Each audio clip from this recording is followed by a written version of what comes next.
Saviez-vous qu'un bébé sur 40 qui naît dans le monde est un jumeau et que ce chiffre ne cesse d'augmenter depuis les années 70 ? Bonjour, je suis Camille, maman de jumeaux et hôte de Coup Double, le podcast qui explore l'univers de la parentalité multiple.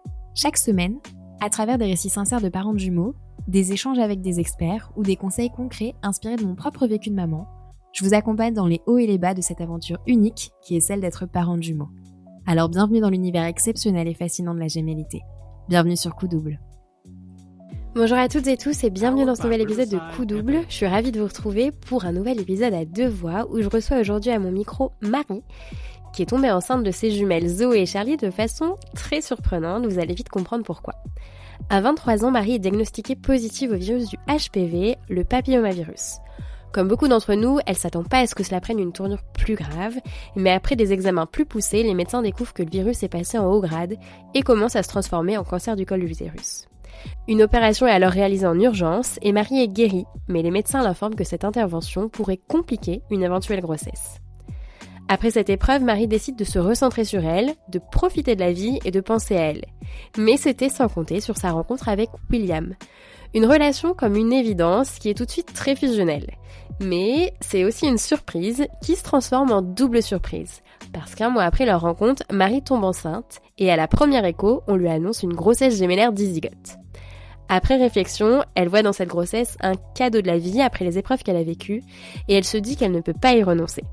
Dans cet épisode, Marie revient sans tabou sur son histoire et sur ses choix. Son témoignage est à la fois une mise en lumière du HPV et de l'importance d'un suivi gynécologique même chez les très jeunes femmes. Mais c'est aussi un message d'espoir qui témoigne que malgré des antécédents médicaux lourds, une grossesse même gémellaire est possible et peut même très bien se passer. Avant de commencer, je voulais simplement vous rappeler que si vous souhaitez soutenir Coup Double, vous pouvez le faire en vous abonnant au podcast sur votre plateforme d'écoute préférée, mais aussi et surtout en nous laissant 5 étoiles, notamment sur Spotify et Apple Podcast, parce que c'est vraiment ce qui nous aide à gagner en visibilité et à faire connaître le podcast à d'autres parents de jumeaux. Alors un grand merci à tous par avance et maintenant je vous souhaite une très bonne écoute. Salut Marie. Salut Camille. Comment tu vas ? Ça va très bien et toi ? Ça va très bien, merci. Merci d'avoir accepté de témoigner aujourd'hui sur ton parcours qui a été semé de hauts et de bas. On va revenir dessus. Déjà, pour commencer, est-ce que tu peux te présenter en quelques mots pour que tout le monde sache qui tu es ? Bien sûr. Donc moi je m'appelle Marie, j'ai 28 ans et je suis la maman du coup de jumelles Charlie et Zoé qui viennent d'avoir 2 ans. Alors, on va rentrer directement dans le vif du sujet. Comme je disais, tu as eu un parcours un peu compliqué. Ton histoire, tu vas nous le dire mieux que ce que je vais le raconter, mais ton histoire, c'est que tu as du coup eu un cancer du col de l'utérus avant d'avoir ta grossesse gémellaire. Tu avais quel âge et dans quelles circonstances est-ce qu'on t'a diagnostiqué ce cancer ? Alors, moi j'avais 23 ans, c'était en 2021. Je me rends chez mon gynéco pour un contrôle de routine et il me diagnostique du coup le virus donc du HPV. Qui est le papillomavirus, donc qui est très fréquent. Jusque-là, rien d'anormal. Beaucoup de personnes l'ont sans que c'est aucune conséquence sur la santé. Donc on surveille toujours à chaque fois. Et en fait, suite à un contrôle un petit peu plus tardivement, on se rend compte que ce virus est passé en haut grade. Donc était en train de se transformer en cancer du col de l'utérus, du coup. Donc je me suis fait opérer un petit peu en urgence. Ouais. Donc ça s'est passé en août 2021. Je me suis fait opérer en septembre 2021. Donc ça s'est fait très très rapidement. Voilà, donc on a fait une opération qui consiste à retirer un petit bout du col de l'utérus justement, voilà, et voir après ce qu'il en est. Et par chance, ça a été découvert très très très tôt. Donc il n'y a eu aucune conséquence en termes de santé. Tout s'est très bien passé. Mais par contre, le médecin m'a quand même expliqué que je pourrais avoir des enfants, mais que ça risquait d'être un peu plus long, qu'il faudrait que je sois patiente, un peu plus compliqué. Voilà. Est-ce qu'il a expliqué ce qui venait compliquer les choses ? Est-ce que c'était du coup le passif médical avec justement le cancer qui avait commencé à se développer ou l'opération en elle-même, qu'est-ce qui pouvait causer éventuellement ce diagnostic de moins de chance, moins de probabilité d'avoir des enfants, plus de difficultés? Il m'a pas tellement expliqué. Comment dire, ça a été un petit peu. Moi, j'étais encore plus jeune aussi que ça, donc j'étais aussi dans le stress. Moi, à ce moment-là, en fait, la seule chose qui comptait, c'était ma santé et que tout se passe bien pour moi. Et en fait, j'ai pas du tout réfléchi à ça, à ma vie future. Ouais, t'as pas de creusé maman. la question bébé parce Non, qu'à ce moment-là, c'était pas dans tes plans c'était immédiats absolument pas la et tu priorité.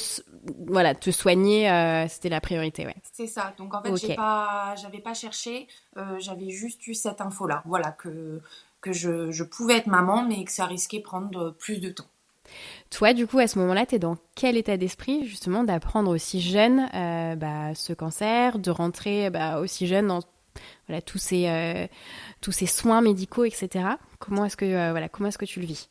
Déjà, je me demande un peu pourquoi moi, pour le coup, parce que c'est quand même un virus qui est extrêmement répandu. Hein. Bien sûr. Ça touche 80% de la population. Des fois, on l'a sans même le savoir. Euh, Ça se développe très rarement. Et je me demande en fait pourquoi moi, ça s'est fait comme ça. Après, bon, voilà.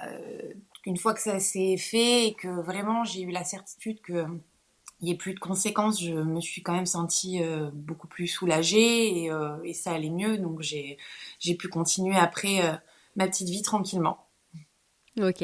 Combien de temps est-ce que ça a duré, justement, tout le diagnostic, enfin, poser le diagnostic, les soins, combien de temps ça a duré, tout ce Ça s'est fait parcours très très vite parce que ça a été pris dans l'urgence.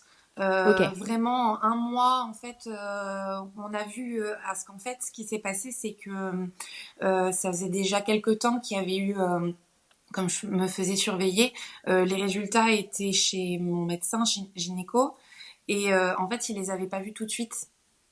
Donc ça faisait déjà quelques semaines que c'était déjà dans ce cas-là.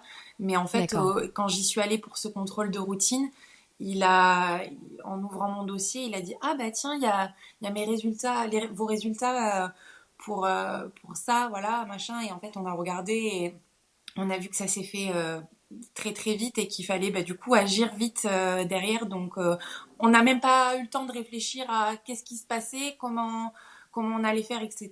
C'était voilà, je vous prends rendez-vous pour une opération, etc. Enfin voilà, ça s'est fait en un mois, tout s'est fait très vite. Donc, du coup, un mois après, on peut dire que c'est une rémission. Oui. Toi, du coup, à ce moment-là, t'en es où dans ta vie personnelle? Est-ce que t'es en couple? Comment est-ce que t'avances après cette épreuve du cancer? Alors à ce moment-là, je suis pas avec mon compagnon actuel. Ouais, Je suis avec un autre homme. Je me suis séparée après par la suite en février 2023. ouais, ok. 2022, pardon. Si je me remets dans les années. Février 2022, pardon. Et donc là, je redeviens célibataire. Donc je profite, je fais des voyages, je pense à moi. Voilà, je prends soin de moi sans l'optique du coup de rencontrer quelqu'un. Ouais, ok. Voilà, mais je passe du temps avec mes amis. Voilà, c'est ma vie actuellement, pendant quelques mois en tout cas, c'est fait comme ça. Ça marche. Ok. Et du coup, donc en mai 2022, donc quelques mois après, je rencontre William, qui est l'actuel père du coup de mes filles, Mhm. et avec qui ça match tout de suite. Et on passe tout notre temps ensemble, c'est vraiment super, tout se passe très très bien. Et du coup, la surprise, c'était que un mois après la rencontre, eh bien, je tombe enceinte. Du Ok. coup, euh, Sachant qu'il y avait eu quand même ce diagnostic de poser que, c'est ça. normalement, il y aurait eu des difficultés, en tout cas peut-être des longueurs pour tomber Exactement. enceinte. Est-ce que toi, tu avais une contraception ou est-ce que du coup, du fait de ton passé médical, tu pouvais pas être sous contraception ou autre? On se protégeait, mais moi, j'étais pas sous contraceptif parce que je ne supportais pas ça. Mais on se protégeait quand même.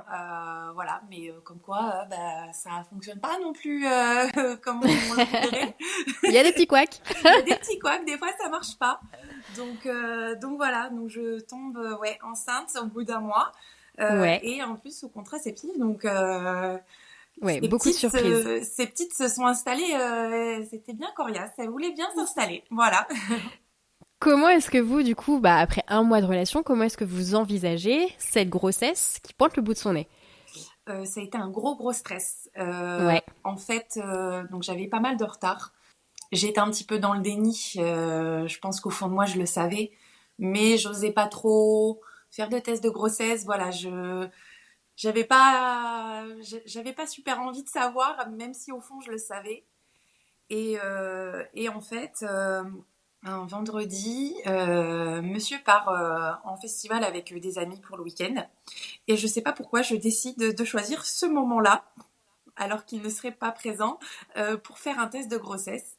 Et en fait, il a été positif tout de suite.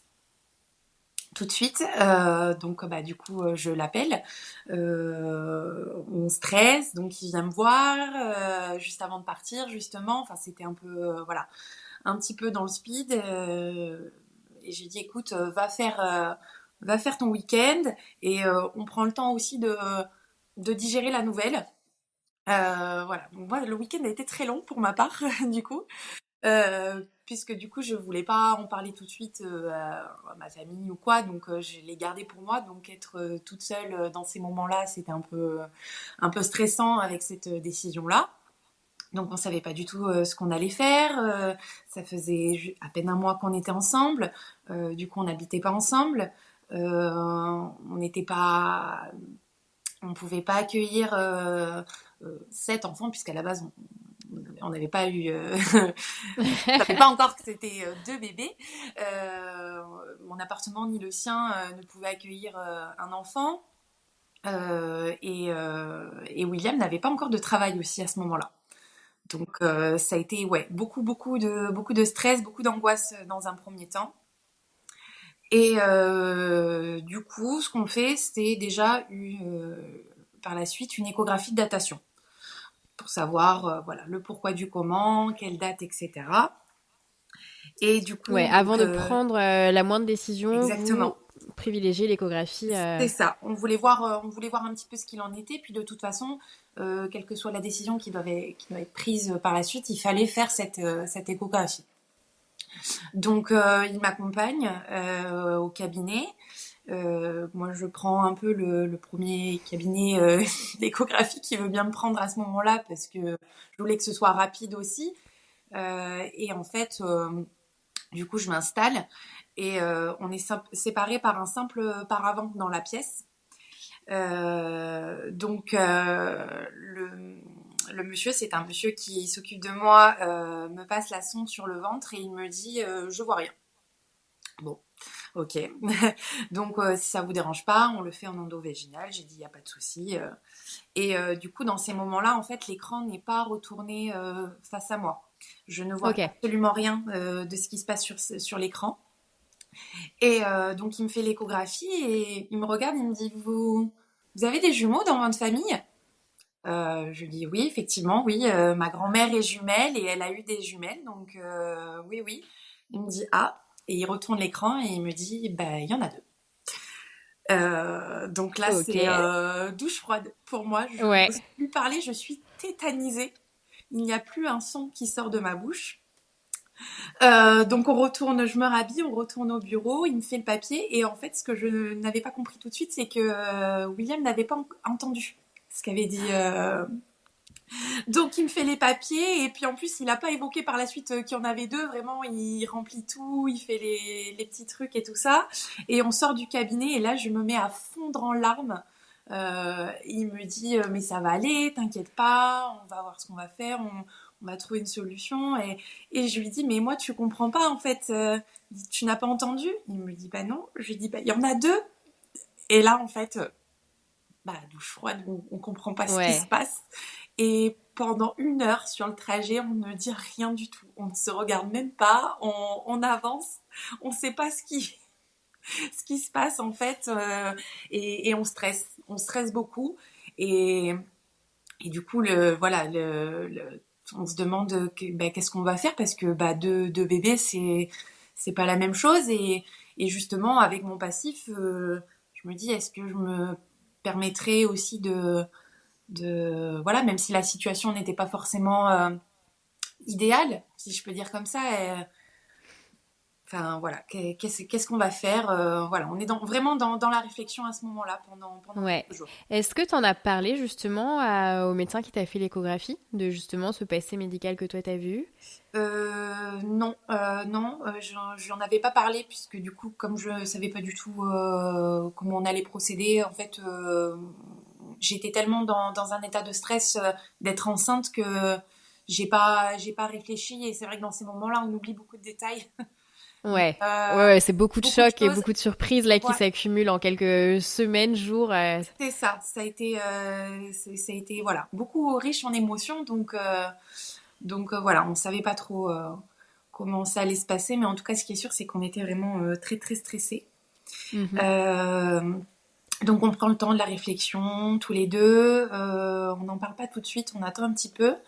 Et après, moi, la personne que j'informe juste après, c'est ma maman. Donc, Tu l'informes combien de temps après, du coup, avoir eu la pas nouvelle? longtemps après, je pense qu'on était peut-être sur une semaine, 10 jours, quelque chose comme ça. Et à ce moment-là, votre réflexion à vous sur le fait de garder les bébés avait avancé ou Pas du pas tout. encore? Pas Pas du du tout. tout. On était vraiment dans un flou, dans un flou. Ouais. Euh, d'où l'importance aussi, donc déjà dans un premier temps, de ma maman, même si on savait que dans tous les cas, aucun avis extérieur n'aurait d'impact sur notre décision à Ouais. nous. Ça n'influencerait pas Euh, votre décision, la décision viendrait de vous. Exactement.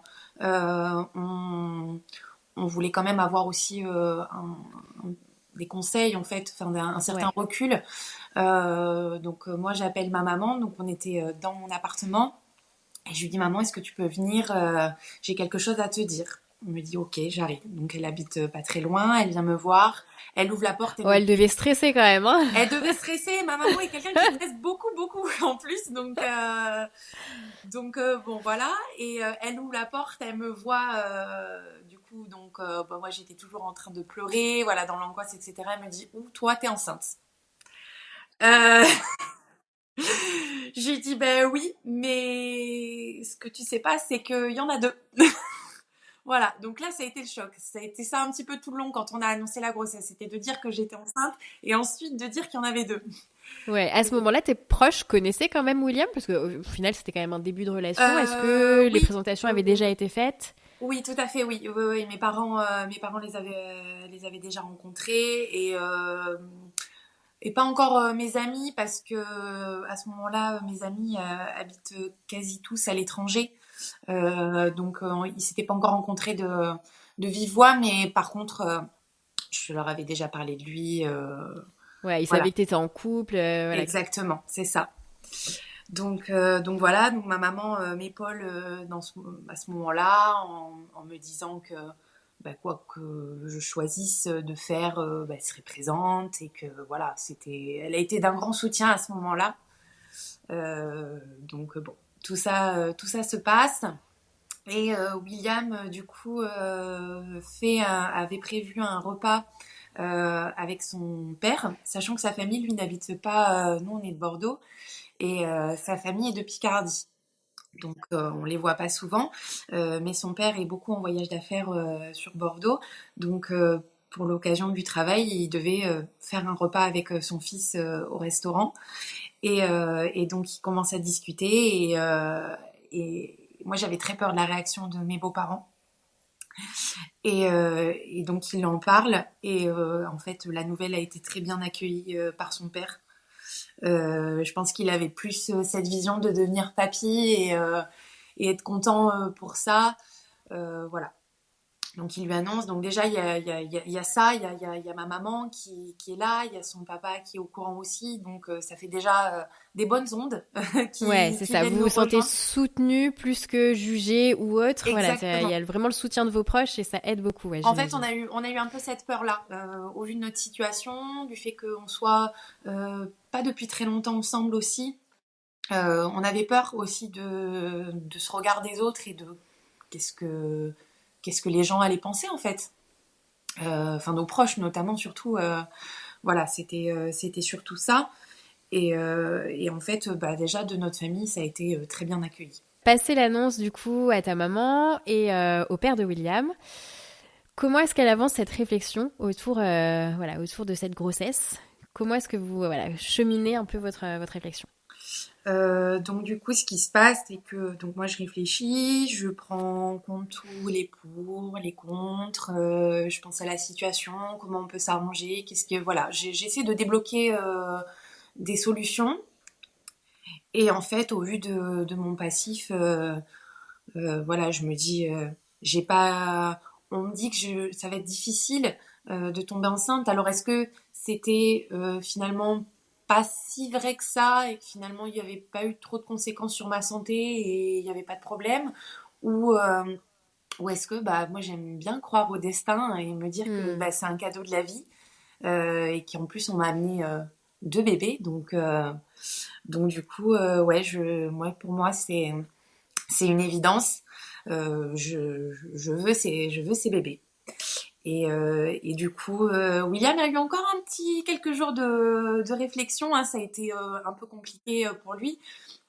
Et en fait, finalement, il dit bon bah voilà, bah, on les garde et puis on fera. De toute façon, on se dit que il n'y a jamais de bon moment pour avoir des enfants. En fait, Ouais, complètement. y a pas de période propice.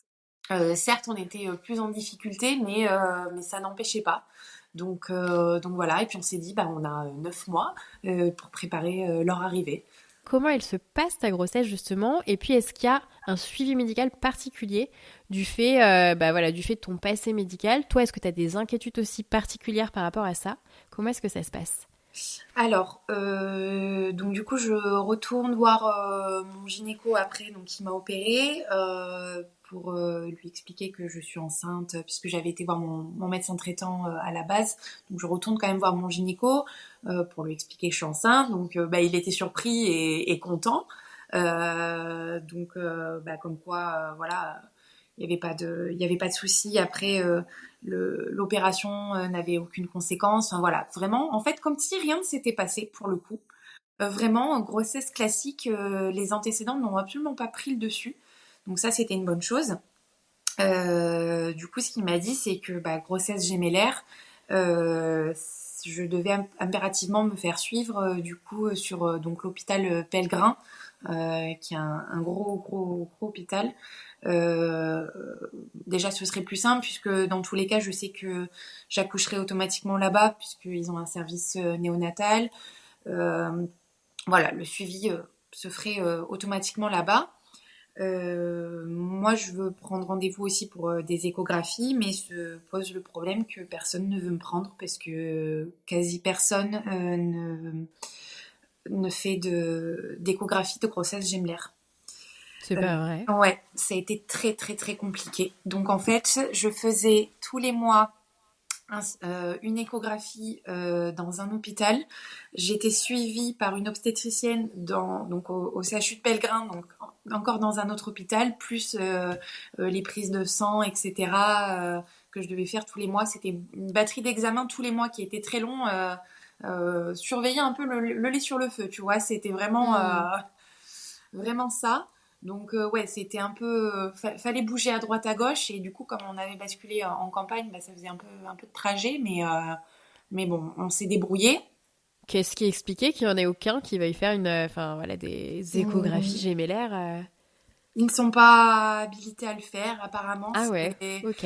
une euh, c'est une autre manière de faire les échographies qui est complètement différente d'après ce que j'ai compris que de un bébé du coup voilà, c'est tout le monde n'est pas apparemment à même de le faire donc ça a été compliqué de trouver quelqu'un.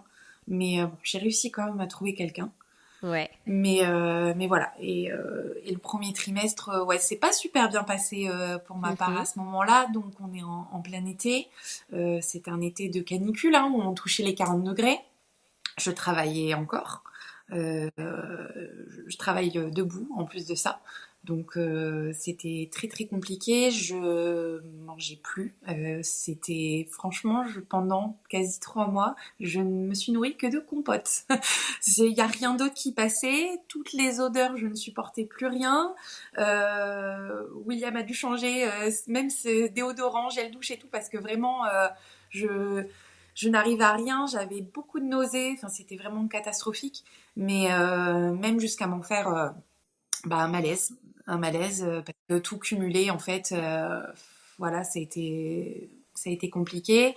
J'ai fait un malaise tout seul dans mon appartement un soir en sortant du travail. J'ai eu juste le temps de prévenir ma maman qui a fait du coup venir SOS médecin, etc. Enfin ça a été vraiment ouais, très très dur. Très très dur. Et j'ai fini par me faire arrêter par mon médecin traitant parce que je pouvais pas continuer comme ça. Voilà. Du coup, passé le premier trimestre, comment est-ce que ça se passe? Est-ce que voilà, les symptômes s'améliorent un petit peu? Le jour et la nuit. Le jour et la nuit. Ouais. Alors là, ça va super bien. Je suis en forme. On fait plein de choses. On se fait des petits week-ends, des sorties, on voit des amis.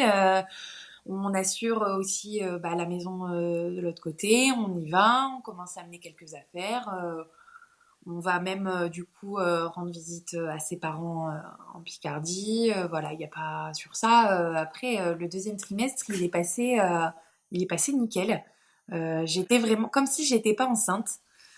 Tout se passe bien. Les échographies montrent qu'elles sont en super bonne santé. Elles grandissent bien au même rythme. Parce que du coup, c'est donc une grossesse bicoriale biamniotique. Donc voilà, elles se développent bien toutes les deux comme il faut. Voilà, tout se passe bien. Et la fin de ta grossesse, du coup, comment ça se passe? Est-ce que c'est toujours aussi, voilà, idyllique, entre guillemets?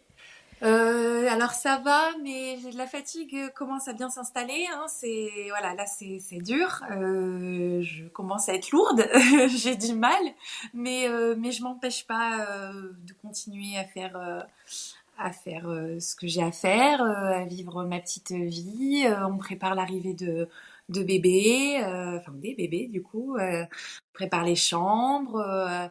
Moi, je fais beaucoup de brocantes avec ma maman pour leur trouver des petits jouets, des vêtements, voilà, des choses comme ça. On se balade beaucoup, tout se passe bien. On fait les fêtes, nickel aussi. Même du coup, William est né le 13 janvier, donc le 13 janvier suivant, on fait même son anniversaire dans un bar un peu dansant. Je danse avec mon gros ventre et des amis et voilà, c'est vraiment de l'énergie jusqu'au bout. Jusque-là, tout se passe bien. Et du coup, fin février, mon papa nous propose qu'on parte une semaine à la montagne pour aller skier. Donc moi, bien évidemment que non, mais lui va skier avec donc William et il y avait aussi mon petit frère qui était là. Ok. Et on devait y rester la semaine. William, lui, juste le week-end, puisqu'à ce moment-là, il avait retrouvé un travail, donc lui devait reprendre le lundi pour aller travailler. Donc se passe le week-end et là, je sais pas si c'est l'altitude ou quoi, mais je me sens vraiment pas bien. C'est difficile. Je sens le ventre qui tire beaucoup, comme des premières contractions en fait. Voilà, c'est difficile.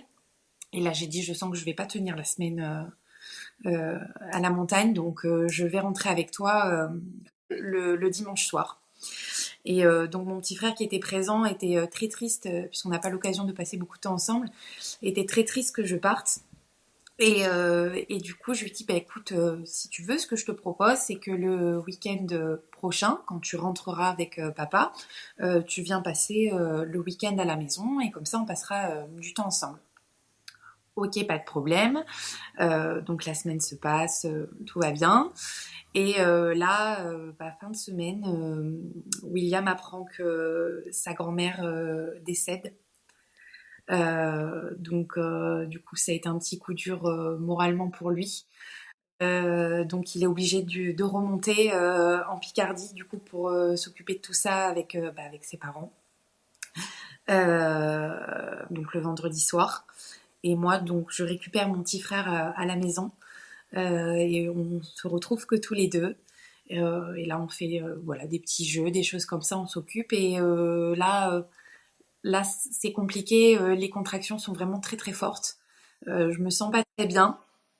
Et en fait, je prends l'initiative de compter en fait toutes les contractions et je vois qu'elles sont très régulières.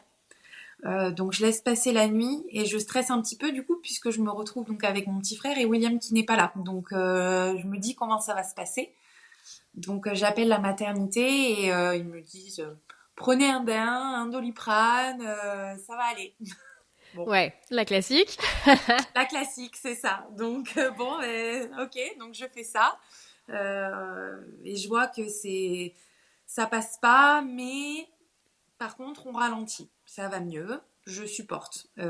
Chaque contraction qui passe me fait mal, mais elles sont largement supportables. Bon, je me dis, ça doit être un début de travail. J'approche du terme.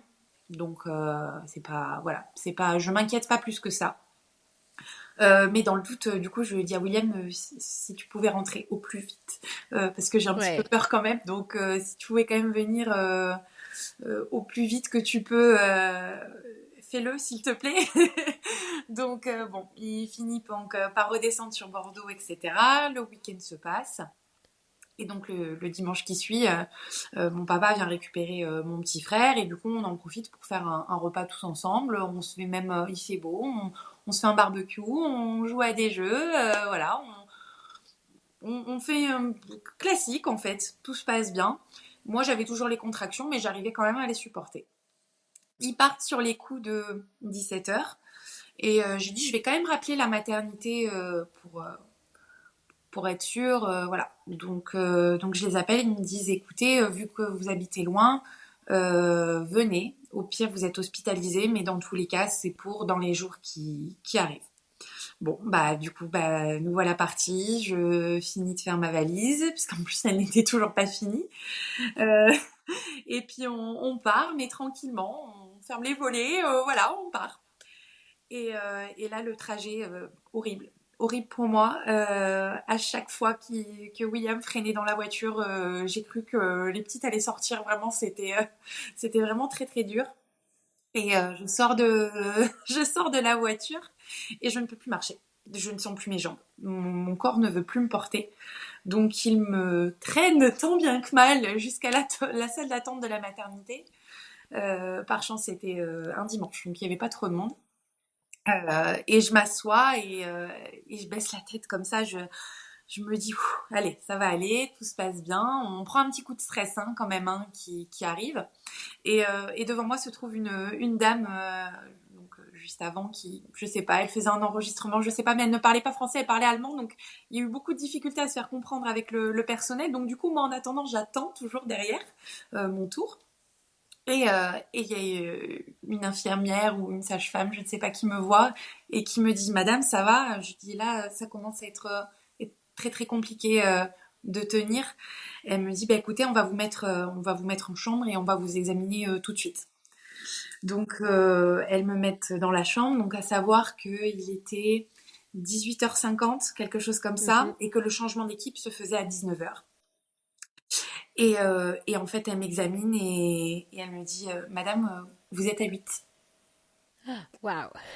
Donc là, gros coup de stress, panique. Je les entends dire non, non, non, non, on change pas, on débauche pas, il faut vite s'occuper de la dame avant de partir. Elles me disent, est-ce que vous voulez la péridurale? J'ai dit oui, faut la poser tout de suite. Enfin, ça a été vraiment, voilà, coup de stress dans la chambre, tout le monde paniquait. Enfin, ça a été, même pour moi aussi. Du coup, on nous déshabille, on nous met la blouse, on nous pose plein de perfusions. Enfin voilà, ça a été vraiment le coup de stress. Et voilà, mais ça s'est fait de justesse, mais ça s'est fait. Et là, du coup, j'attends. Voilà, ça se passe. On est en début de soirée. J'attends que le travail se déroule tranquillement. Ça marche. De ton côté, il n'y avait aucune contre-indication par rapport à un accouchement voix basse, du fait justement de l'opération que tu avais eue avant? Alors, c'était l'obstétricienne qui me suivait n'était pas très bienveillante durant tout le long de ma grossesse. Ouais.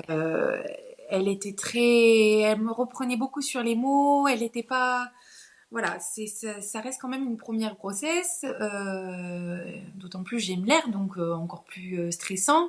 Moi, je ne connais pas tout. J'apprends en même temps. William aussi qui m'accompagnait à tous mes rendez-vous. On apprend, on essaie d'appréhender tout ça, voir comment ça peut se passer, etc. Et en fait, on m'a entre guillemets pas trop laissé le choix en me disant de toute façon, si c'est césarienne, ce sera comme ça, vous n'aurez pas le choix. Il y a même de fortes chances que ça se passe comme ça. Hmm. Si les petites sont pas bien positionnées, on vous les repositionnera manuellement. Enfin, en fait, on m'a pas du tout expliqué déjà le déroulé des choses, quelles étaient les chances que je puisse accoucher par voie basse, ou est-ce que c'était vraiment une césarienne obligatoire. Enfin voilà, c'est vraiment, on m'a entre guillemets imposé voilà, le protocole de la grossesse gémellaire sans penser vraiment à ce que moi je pouvais ressentir à ce moment-là en fait. Donc voilà, ça a été un petit peu compliqué, mais bon là c'était après, suite à comme j'étais déjà en travail, du coup, les filles se sont Ouais. retournées en fait d'elles-mêmes, tout simplement. Ça s'est Ouais, le fait. travail avait été déjà bien avancé puisque tu étais à 8, donc forcément là c'était... C'est ça. À savoir que du coup, donc c'est Charlie qui est né en premier et Ouais. ça devait pas être elle à la base. Ça devait être Zoé. Et en fait, dans le bassin, elle a poussé un peu sa sœur pour Ok. prendre le chemin et en fait, elle s'était un petit peu coincé la tête sur le trajet. Donc ça a pris plus de temps. Le travail après a mis beaucoup plus de temps à se faire. Je la sentais, elle avait ses pieds dans mes côtes et elle poussait pour essayer de se dégager, la pauvre. Mais voilà, donc c'est ça qui a fait prendre plus de temps. Donc voilà, moi j'avais déjà cette vision de me dire que je pourrais accoucher par voie basse, sauf si vraiment gros problème. Mais en tout cas, il n'y avait pas sur le papier, il n'y avait rien qui l'indiquait. Ça marche. Comment se passe la rencontre avec tes filles du coup? Du coup, donc Charlie sort. On avait déjà percé sa poche des os. Et du coup, en fait, vu qu'elle me faisait très mal quand elle poussait avec ses pieds, moi, j'arrêtais pas d'appuyer sur la pompe pour la péridurale. Et en fait, je me suis retrouvée un petit peu dans les vapes. Donc, on va dire que j'ai plus des souvenirs que vraiment. Je me rappelle pas vraiment exactement de l'accouchement, mais c'est vraiment des souvenirs. Là, à ce moment-là, je ne sens plus rien. Euh, les- la personne qui m'accouche me dit allez-y poussez, mais j'ai dit je sens pas, je ne sens pas, je ne peux rien Ouais. faire, il faut m'aider. Donc elle m'aide et en fait elle sort très très vite. Et le regret que j'ai eu un petit peu, c'est qu'ils me l'ont pas ni montré ni donné. Ils l'ont emmené tout de suite. Donc moi je dis à William tu la suis, tu ne la lâches pas. Et en fait ils lui ont dit non mais vous restez parce qu'il y a la deuxième qui arrive et tout. Donc et en fait ils lui ont mis dans les bras après tout de suite. Et après Zoé était encore dans sa petite poche des os tranquillement. Donc il la perce, elle sort tout de suite et ils me la mettent du coup sur le ventre. Voilà, donc c'est vraiment la première que j'ai eue sur moi. Et en fait, il y a tout qui, comme un accouchement, il y a tout qui sort, hein, les larmes, le soulagement, que tout se soit bien passé, qu'elles soient en bonne santé, voilà, même si elles étaient nées un petit peu prématurées, voilà, il n'y avait aucun problème. Donc voilà, tout se fait. Il me ramène dans la chambre. On commence le pot à pot, donc moi avec Ouais. Les Zoé. deux filles peuvent être avec toi dans la chambre du coup. Les deux Il n'y a filles sont pas avec de... moi. Non, Ouais. ouais, j'ai eu de la chance sur ça et c'était vraiment super malgré le poids. C'était des petits poids, mais on va dire des poids classiques pour des jumeaux. Euh, Et donc tout se passe bien, on peut les avoir tout de suite. Donc on commence le pot à pot, moi avec Zoé et William avec Charlie. Donc il faut savoir que j'avais toujours pas eu Charlie, je l'avais toujours pas tenu Ouais, encore ok. dans mes bras. Euh, donc on fait ça. En fait, il se passe 2 heures et je vois même pas les 2 heures passer tellement je me remets pas de tout ce qui vient de se passer. Je réalise pas que je viens d'accoucher. Et après ils me mettent du coup les deux. Donc j'ai les deux avec moi, sur moi. Je les vois et c'est là où j'en profite du coup parce qu'on n'avait pas du tout tenu au courant notre famille. Donc je les appelle, on les appelle en visio en leur montrant les deux petites qui sont là avec nous. Ouais, petit à petit, vous sortez un peu de votre bulle et puis vous commencez à Exactement, reprendre c'est ça. contact avec l'extérieur. Mm. Oui, bah oui, parce que dans ce moment-là, en fait, on n'a pas. Ça allait tellement vite, en fait, dans le bloc. Voilà, les personnes qui viennent vous chercher. Enfin voilà, il y a beaucoup d'informations, beaucoup de monde. On est vraiment beaucoup dans le bloc, du coup, forcément. Et voilà, on est un peu dans tout ça. Et voilà, là, on redescend. On a pris le temps pour nous. On a eu nos petites avec nous. Et là, voilà, on redescend. Il est 7h du matin, quelque chose comme ça. Euh, donc voilà, on est en train de prendre conscience. Moi, je recommence à avoir faim. Je demande à manger. William part travailler parce que bah, du coup, Ah il oui, enchaîné. Ouais, il avait un petit truc à faire et il est vite revenu après, mais il part quand même. Et moi, on me met donc en chambre avec mes deux petites et là, je m'endors en fait avec elles et c'est là où je prends conscience. J'ai les deux avec moi et là, voilà, ça y est, je me dis ça y est, elles sont là quoi. Elles sont là. Après tout ça, elles sont là. aujourd'hui, du coup, toi, t'en es où justement dans ton parcours médical? Est-ce que tu as toujours un suivi particulier du fait de tes antécédents médicaux? Donc moi après j'ai été suivie par la sage-femme qui s'occupait des petites Ouais, ok. de la naissance. Voilà, c'est avec elle que j'ai fait toute la rééducation, le suivi, etc. Euh, on n'a pas spécialement évoqué le sujet, mais voilà, il n'y avait pas trop de soucis par rapport à ça. Euh, un an après, quand même, je refais un contrôle. Euh, chez une autre gynéco plus proche de chez moi.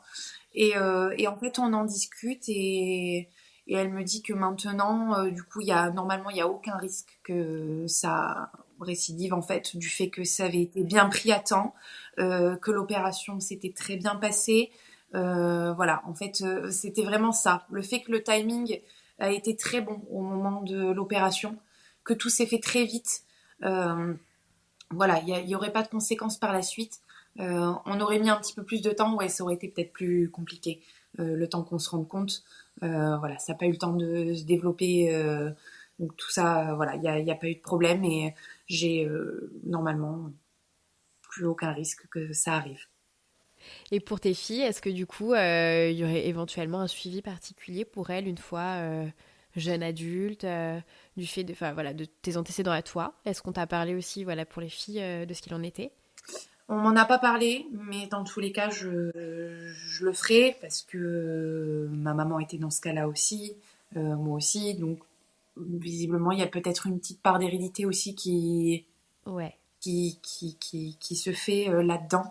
Donc, dans tous les cas, c'est quelque chose que moi, je surveillerai plus tard. Ouais, tu seras sensible à ça et Oui, tu c'est feras en ça. sorte qu'elle soit Et je suivie pense que aussi. c'est important pour toutes les mamans de filles, en fait, de surveiller ça. Et c'est vrai qu'il y a beaucoup de campagnes, on en parle beaucoup, mais c'est vrai que c'est important de surveiller pour, par chance, le prendre à temps, comme moi, j'ai pu le faire, en fait.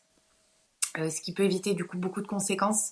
Et comme quoi, bah, forcément, je peux tomber enceinte très facilement du coup. Et du coup, en plus, donc grossesse bicoriale biamniotique, donc avec 2 œufs, donc forcément, bah, une bonne ovulation. Donc comme quoi, Ouais, double ovulation. Mm. c'est ça. Donc il y a pas forcément de conséquences derrière.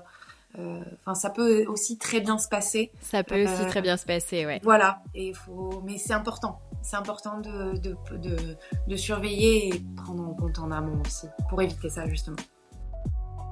Merci d'avoir écouté Coup Double. Si c'est pas déjà fait, n'oubliez pas de vous abonner et de nous laisser une note depuis votre plateforme d'écoute préférée, puisque c'est vraiment ce qui aide le podcast à se faire connaître et à continuer de grandir. De mon côté, je vous retrouve la semaine prochaine pour un nouvel épisode, et d'ici là, n'oubliez pas, chaque double naissance est une aventure unique, mais vous ne la vivrez pas seule.